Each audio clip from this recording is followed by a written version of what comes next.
today's video nga is magbabalik loob na nga tayo sa paglilinis serye natin mga mi. Dahil nga pasok na mga mi, so sino ba dyan ang na-high blood na, tumataas na yung dugo at talaga naman namamaos na, kasasaway, kagigising sa ating mga junakis.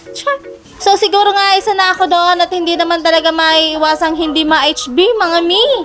So balik nga tayo dito sa ginagawa ko mga mi. Ako ngayon nagagawa dito ng pang-dinner namin mga mi. So bago nga yan mga mi, papakita ko muna sa inyo dito yung tissue gamit na gamit ko nga mga mi. Ayan, talaga naman kahit saan may tissue talaga ako mga mi. Palibasa talagang mahilig ako sa tissue, tsaka hindi siya basta-basta mapupunit. Napakatibay niyan mga mi. Ayan, absorb na absorb talaga yung mga pawis niyo dyan. At kung gusto niyo din mga mi, lalagay ko ang link sa comment section tsaka dyan sa yellow basket ko mga mi. So ang ulam nga namin ngayon mga mi ay pritong Gigi tsaka etong pritong saba mga mi. So masarap talaga to, talaga ito yung tandem namin. Tandem. Pagkatapos nga niya mga mi, nagpitpit lang ako nitong bawang mga mi kasi isasangag ko yung kanin namin. Napakadami kasing kanin mga mi, so para hindi siya masayang, isasangag ko na lang siya. At masarap naman ako magsangag mga mi, so subukan nyo, tikman nyo din. So ayan na nga mga mi, luto na nga itong aking sinangag. Yan, maghahanda lang ako dito mga mi kasi nga masama ang pakaramdam ni Josawa. So ako magpapaka-asawa muna ako mga mi. Ayan, for today's video. Asikasuin ko muna siya kasi nga may video akong kaharap ngayon. Katapos nga namin kumain mga mi, nagligpit-ligpit lang muna ako dyan.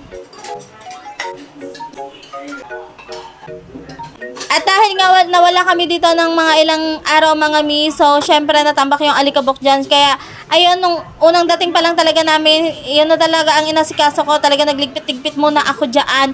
Kasi nga talagang sobrang daming alikabok dyan mga mi. So parang ito na lang yung natira mga mi. Kaya ayan, tatapusin ko na yung paglilinis ko dito.